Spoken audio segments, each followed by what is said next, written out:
Everyone, welcome to emerging tutorials. जैसा कि आप सब जानते हो कि हमने सी टेट और पी एस टेट के लिए जो एमसीक्यू सीरीज शुरू की थी, उसका नेक्स्ट पार्ट मतलब उसको आगे बढ़ाने के लिए हम करेंगे आज क्वेश्चंस। 19 क्वेश्चन तक हम लोग कर चुके थे, तो आज का फर्स्ट क्वेश्चन है 20th क्वेश्चन हमारा। यहाँ से शुरू करेंगे हम आज। फर्स्ट क्वेश्चन है, which one of the following is considered as a great deterrent of English learning? ये क्वेश्चन रिपीट हो रखा है। जो पिछली वाली वीडियो है उसमें हमने ये वाला क्वेश्चन बहुत अच्छे से डिस्कस किया था। एक बार फिर से कर लेते हैं इसको। क्वेश्चन है, इंग्लिश लर्निंग में सबसे बड़ा जो डेटरेंट है मतलब कि बैरियर है, वो क्या है? रुकावट। इंग्लिश को लर्न करने में जो सबसे बड़ी रुकावट है वो कौन सी चीज़ है? ऑप्शन हमें दिए गए हैं। First is lack of opportunity for the peoples to listen, कि जो हमारे विद्यार्थी हैं, स्टूडेंट्स हैं, उसको सुनने की अपॉर्चुनिटी ना मिलना। And use English outside the classroom, और उनको क्लासरूम के बाहर इंग्लिश यूज़ करने का मौका ही नहीं मिलता। बी पार्ट है, English is a difficult language to learn, कि इंग्लिश जो है वो बहुत मुश्किल लैंग्वेज है लर्न करने की। सी ऑप्शन है, इंग्लिश फोनीम्स आर अनस्कल्पलस, बेतरतीब है फोनीम्स जो हैं। English has a vast vocabulary, English की जो वोकैब है वो बहुत ही वास्ट है। तो देखो, इसमें हमने इंग्लिश को लर्न करना, उसमें रुकावट बता दी। तो डिफ़िकल्ट है लर्न करने में, ये तो कोई बैरियर नहीं हुआ, ठीक है। फोनीम अनस्कल्पलस नहीं है। वास्ट वोकैबुलरी है, लेकिन वो बैरियर अगर मान के चलेंगे तो फिर तो हम इंग्लिश को सीख ही नहीं सकेंगे। तो इसका जो ए ऑप्शन है वो बिल्कुल सही जाएगा। क्यों सही जाएगा? क्योंकि जब हम बच्चे को इंग्लिश लर्न करवा रहे होंगे तो उसको ना तो हम लिसनिंग की अपॉर्चुनिटी देंगे, ना ही उसको क्लासरूम के बाहर इंग्लिश को यूज़ करने की अपॉर्चुनिटी देंगे। तो बच्चा कैसे उसको सीखेगा? सबसे पहले अगर लिसन करेगा, बच्चे को लिसनिंग की अपॉर्चुनिटीज़ हम देंगे, तभी उसको पता चलेगा कि कौन सा वर्ड यूज़ किया जा रहा है, किस चीज़ के लिए किया जा रहा है। और फिर जो हम उसको वर्ड्स यूज़ करवाएंगे, उसको आउटसाइड क्लासरूम की, मतलब सिर्फ क्लासरूम में ही नहीं बल्कि डेली लाइफ में भी यूज़ करने के जो मौके देंगे, तो वो इजीली इंग्लिश को सीख जाएगा। ठीक है जी। नेक्स्ट क्वेश्चन आज का, ये क्वेश्चन एमसीक्यूज़ के अकॉर्डिंग बहुत ज़्यादा इम्पोर्टेंट है। वाइगॉस्की और पियाजे पे अक्सर टीजीटी और पीजीटी में क्वेश्चंस जो हैं वो देखने को हमें मिलते हैं। तो आपको इसको वाइगॉस्की और पियाजे को बहुत ही अच्छे से कर लो। क्वेश्चन है हमारा, फुल नेम है इनका Lev Vygotsky. Lev Vygotsky. Question है, लर्निंग इन अ चाइल्ड और adult take place due to, कि बच्चे में जो लर्निंग है या अडल्ट में जो लर्निंग है वो किस वजह से होती है? ए ऑप्शन है, inborn abilities, scientific attitude, social interaction, या introduction of a stimulus.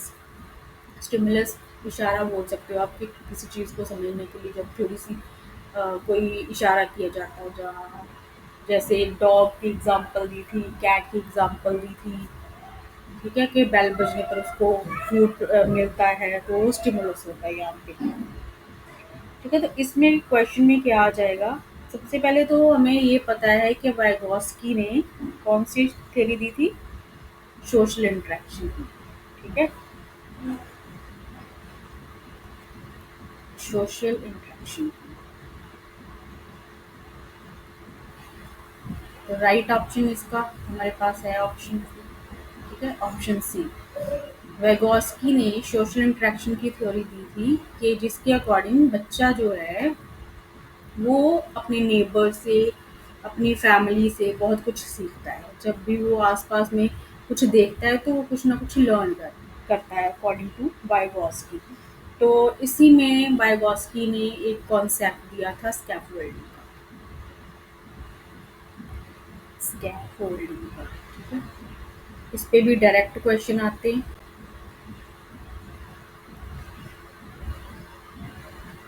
Scaffolding scaffolding क्या होता है? जब बच्चे की थोड़ी-सी हेल्प की जाती है, एक्सटर्नल हेल्प जो हम करते हैं उसको सीखने में। तो वो सीख तो रहा है लेकिन उसको उस कॉन्सेप्ट को सीखने के लिए कुछ थोड़ी-सी हेल्प जो हम करते हैं उसको हम स्कैफोल्डिंग बोल देते हैं, ठीक है? कोई भी आप इसमें मोर नॉलेजेबल पर्सन आ जाता है, एमकेओ, इसकी फुल फॉर्म भी पूछ ली जाती है, ठीक है? क्वेश्चन में एमकेओ की फुल फॉर्म भी पूछी जाती है। मोर नॉलेजेबल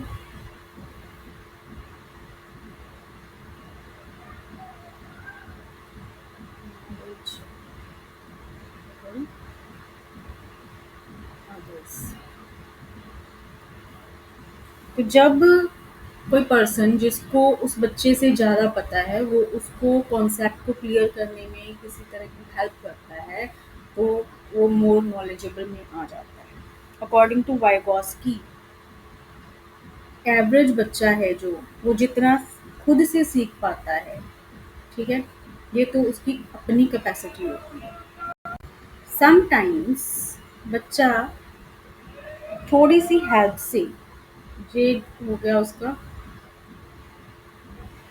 ये जेड एपी मतलब जोन ऑफ एक्चुअल प्रोग्रेस, जो उसकी अपनी प्रोग्रेस होती है।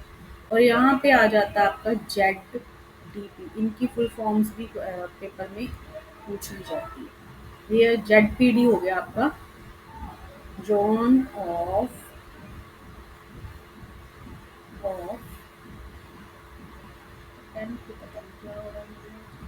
Proximal development, zone of proximal development,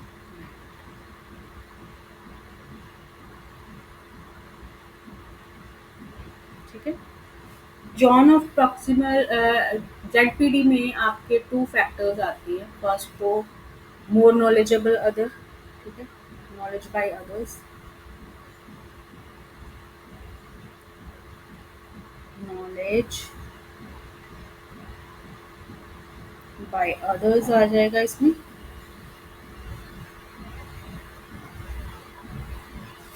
और सेकंड इसमें टूल्स एंड टेक्निक्स जो आप बच्चे की हेल्प करने के लिए यूज़ कर देते हैं। उसको कॉन्सेप्ट को क्लियर करने के लिए आप कोई भी जो टूल कह लो कि जैसे क्यू कार्ड्स वगैरह दिखाते हो, तो या उसको कोई मेथड बताते हो, सारा इसमें आ जाएगा, ठीक है जी। और इसके बाद अकॉर्डिंग टू वाइगॉस्की एक और एरिया होता है जो कि बच्चे की रीच के बाइंड होता है, बायोन होता है। अब देखो, यहाँ पे वो खुद अपने से सीख सकता है, यहाँ पे वो हेल्प से सीखता है, लेकिन यहाँ पे उसकी लर्निंग नहीं हो सकती। फॉर एग्जांपल मान लो आप फर्स्ट क्लास का कोई बच्चा है, उसको 10th का मैथ सिखाने लग जाओ तो इतनी उसकी मेंटल एबिलिटी नहीं होती, तो ये इस एरिया में आके बच्चे की जो लर्निंग है रुक जाएगी। तो ये सारा क्वेश्चन था वाइगॉस्की के बारे में। नेक्स्ट क्वेश्चन हमारा, नेक्स्ट क्वेश्चन नेक्स्ट आ गया, अकॉर्डिंग टू पियाजे learning due occurs due to. अब पियाजे की थ्योरी पे आ जाओ। पियाजे ने क्या थ्योरी दी थी हमें? पियाजे की थ्योरी थी, पियाजे की, इन्होंने बोला है कि जो बच्चे की लर्निंग होती है वो बाय एक्सपीरियंस होती है, बाय एक्सपीरियंस होती है।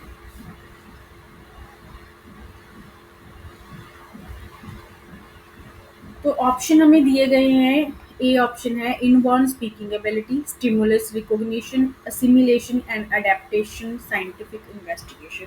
तो जब आप प्याजे की रीड करते हो तो उसमें आप ये देखते हो कि उसने 3 फैक्टर्स बताए हैं, जिसमें पहले तो बच्चा किसी चीज़ को देख के सीखता है, ठीक है?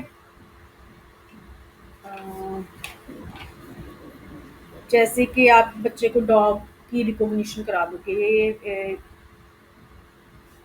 ये डॉग है, इसको हम बोलेंगे असिमिलेशन। असिमिलेशन, हम बच्चे को डॉग दिखाते हैं और उसको रिकॉग्नाइज करा देते हैं, जहाँ हम बच्चे को पेन दिखा देते हैं और उसको रिकॉग्नाइज करा देते हैं कि ये पेन है, तो उसको बच्चा असिमिलेट कर लेता है। उसके बाद फिर जब वो वैसी ही सेम टू सेम या थोड़ी मिलती जुलती कोई चीज़ देखता है तो उसका वो उसको वही चीज़ समझ लेगा जो हमने उसको बताया, अनलेस हम उसमें डिफरेंस को क्लियर करेंगे। तो उन दोनों चीज़ों को अकोमोडेट करता है, न्यू एक्सपीरियंस अपने गेन करता है वहाँ से। तो उसके बाद वो करता है इक्विलिब्रेशन। इक्विलिब्रेशन मतलब दोनों में कंपैरिजन करेगा, फिर देखेगा इसमें क्या डिफरेंस है, फिर इसमें क्या डिफरेंस है, और उसको अडेप्ट कर लेगा। तो इस अकॉर्डिंग टू ये वाले जो हमारे 3 उन्होंने जो स्टेजेस या 3 टाइप्स कह लो के दी हैं, तो उसके अकॉर्डिंग हमारा जो आंसर है वो आंसर सी जाएगा। स्टेप्स लिए हैं, सॉरी मैं टाइप्स बोल रही हूँ, स्टेप्स लिए हैं, जो 3 स्टेप्स दिए उसके अकॉर्डिंग, प्याजे के अकॉर्डिंग जो लर्निंग है वो होती है असिमिलेशन और अडेप्टेशन से। नेक्स्ट क्वेश्चन, नेक्स्ट क्वेश्चन है which of the following is a pre request. अब प्री रिक्वेस्ट रिक्वायरमेंट से बना है, request requirement to learning a language, कि किसी भी लैंग्वेज को लर्न करने की जो सबसे पहली रिक्वायरमेंट होती है वो क्या होती है। ऑप्शन है मोटिवेशन, बी ऑप्शन है हैबिट फॉर्मेशन, सी ऑप्शन है इमिटेशन एंड डी ऑप्शन है ओरल अप्रोच। तो क्वेश्चन के अकॉर्डिंग किसी बच्चे को लर्निंग करवाने के लिए, जहाँ लर्निंग करने के लिए क्या हैबिट फॉर्मेशन होना ज़रूरी है? हाँ, हम हैबिट फॉर्मेशन कर सकते हैं, लेकिन जब बच्चा बोर हो रहा होगा तो उसकी हैबिट से भी लर्निंग नहीं हो पाएगी। इमिटेशन नकल करने से तो बिल्कुल नहीं होती। ओरल अप्रोच सिर्फ बोल बोल के उसको बताई जाएंगे कोई भी चीज़, तो उसमें प्रॉपर लर्निंग नहीं होगी। तो किसी भी चीज़ को लर्न करने के लिए जो मोस्ट मस्ट चीज़ है वो है मोटिवेशन, कि आपको अंदर से मोटिवेशन होना चाहिए कि मैंने ये चीज़ लर्न करनी है, ये चीज़ सीखनी है, तभी आप उस चीज़ को सीख पाओगे। अदरवाइज कोई कुछ भी कर ले आपको नहीं सिखा सकता। तो क्वेश्चन के अकॉर्डिंग जो राइट ऑप्शन है वो बना हमारा motivation. Next question, next question है क्या जी, learning a language is learning a language, कोई भी लैंग्वेज को लर्न करना कैसा प्रोसेस है? ग्रेजुअल प्रोसेस है, लास्ट प्रोसेस है, इंस्टेंट प्रोसेस है और ऑल इंक्लूसिव प्रोसेस है। मोस्टली रिपीटेड क्वेश्चन बार बार पेपर में आता है, तो इसका राइट ऑप्शन जाएगा ग्रेजुअल प्रोसेस, मतलब कि ये स्लो चलने वाला है और लाइफ लॉन्ग चलने वाला है। ठीक है, कॉन्टिन्यूस प्रोसेस है, स्लो स्लो चलता है और लाइफ लॉन्ग चलता है, मतलब कि हम जब से पैदा हो जाते हैं टिल हमारी डेथ हम कुछ ना कुछ लर्न करते करते रहते हैं। और यहाँ क्वेश्चन के अकॉर्डिंग आ गया कि किसी भी लैंग्वेज को अगर सीखना है वो भी स्लो प्रोसेस होगा। आप एकदम से कोई भी लैंग्वेज नहीं सीख सकते हो, उसके बेसिक सीखोगे पहले, देन आगे बढ़ोगे। नेक्स्ट क्वेश्चन, नेक्स्ट क्वेश्चन है a child has to use higher order of mental processes such as intelligence or reasoning in which type of learning? कि जब बच्चा है वो कोई लर्निंग कर रहा है, कुछ लर्न कर रहा है, तो उसमें उसे अपनी इंटेलिजेंस और रीजनिंग पावर का यूज़ करना पड़ता है। तो ये किस प्रकार का प्रोसेस हो जाए? ये मोटर स्किल लर्निंग हो जाएगी। मोटर स्किल मतलब बॉडी मूवमेंट्स जो होते हैं, बॉडी मूवमेंट, इसमें वो सारा आ जाएगा। बॉडी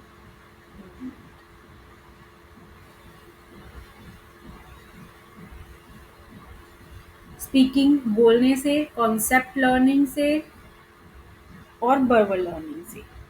तो जिसमें आपको अपनी समझदारी की, अपनी रीजनिंग पावर की, समझ की का यूज़ करना पड़ेगा। वो हो जाएगा ऑप्शन सी, कॉन्सेप्ट लर्निंग। कि जब भी आप किसी कॉन्सेप्ट को सीखते हो, सीखना चाहते हो, तो उसमें आपको अपने दिमाग और अपनी रीजनिंग पावर की का यूज़ करना पड़ता है, तभी आपको कॉन्सेप्ट क्लियर होता है।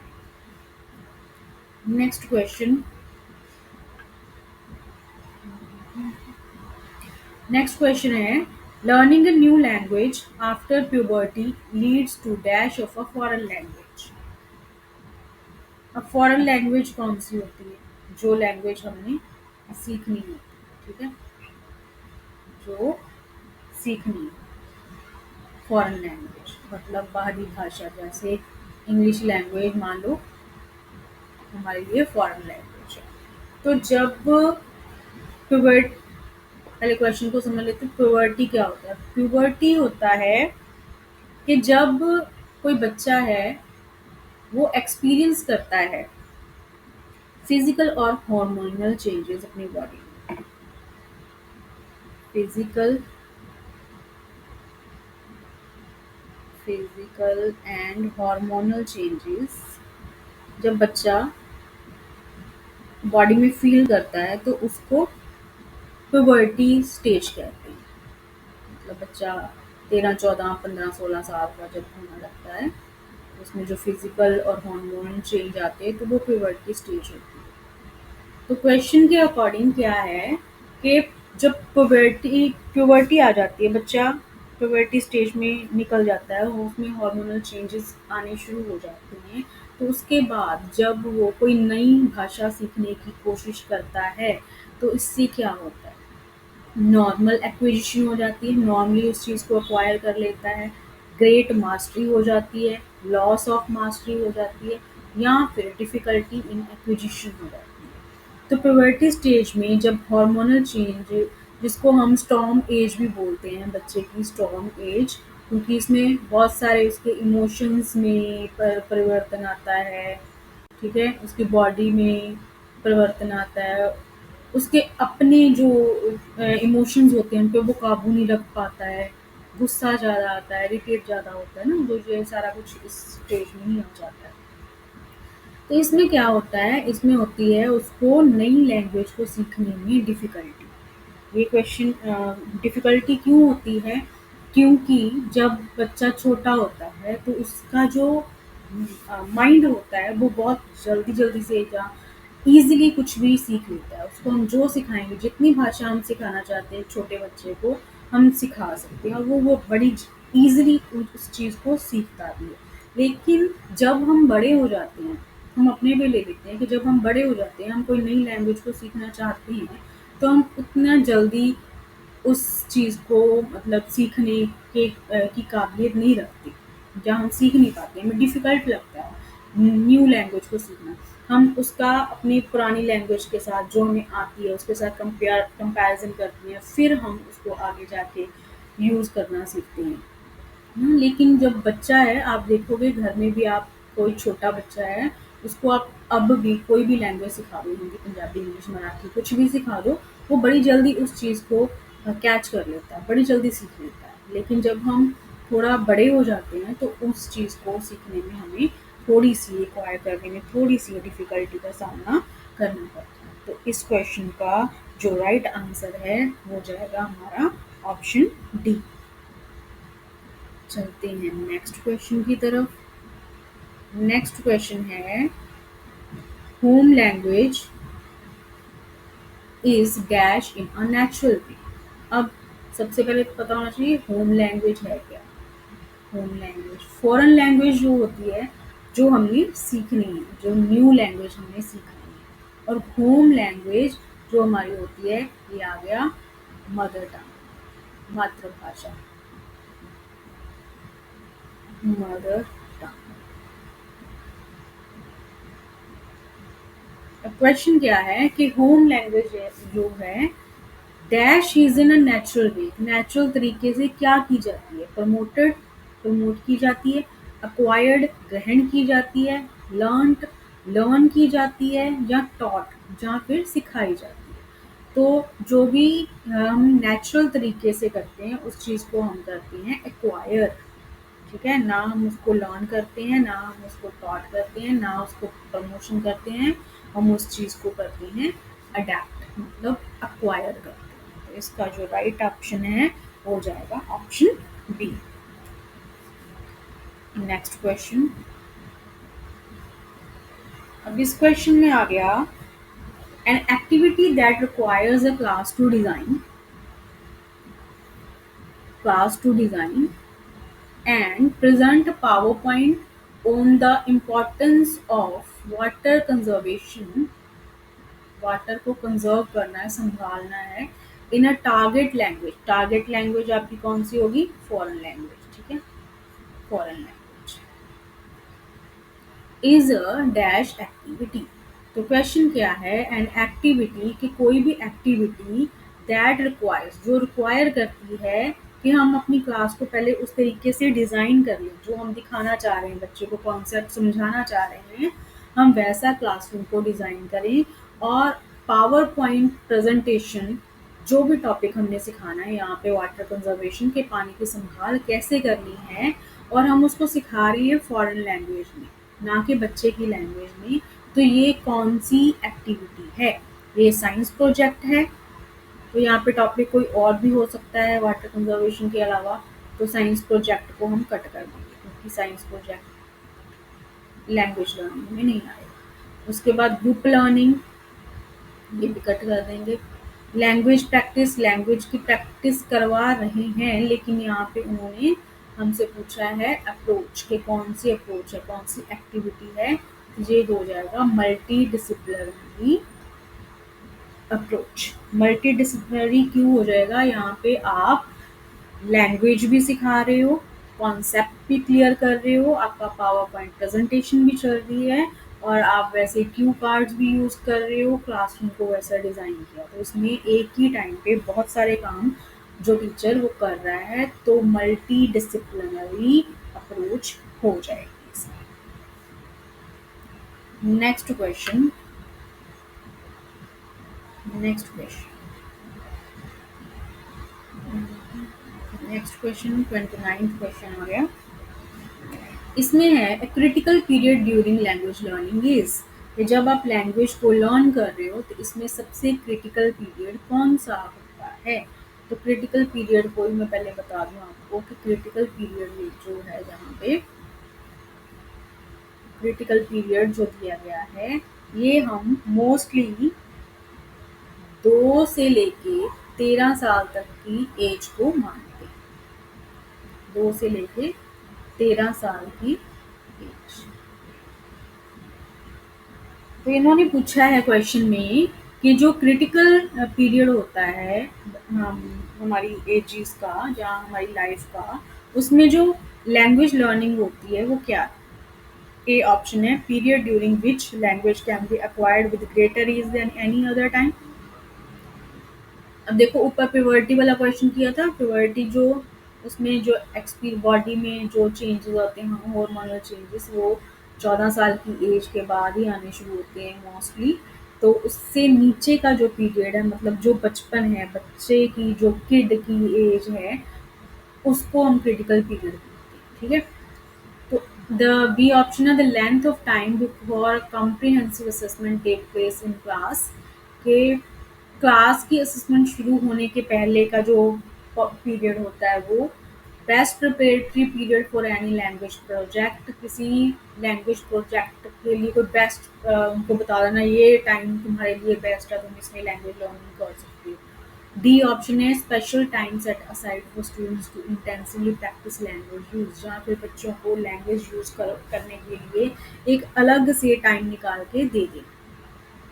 तो क्रिटिकल पीरियड में जो मैंने बच्चे के बारे में बात की थी कि वो आपसे अपने नेबर से आस पड़ोस से देखते देखते कुछ भी सीख लेता है, बड़ी इजीली सीखता है। किसी को बोलते हुए सुन लेगा, वैसे ही बोलना शुरू कर देगा, किसी को कुछ करते दिखेगा तो वैसे ही करना शुरू कर देगा। तो इसका जो क्वेश्चन का राइट आंसर जाएगा वो जाएगा option A, the period during which language can be acquired easily, easily adapt कर लेता है with greater ease than any other time. बाकी टाइम की बजाय जब बच्चा किसी लैंग्वेज को बड़ी ईजिली विदाउट एनी डिफिकल्टी सीख लेता है तो वो उसका क्रिटिकल पीरियड आ जाता है।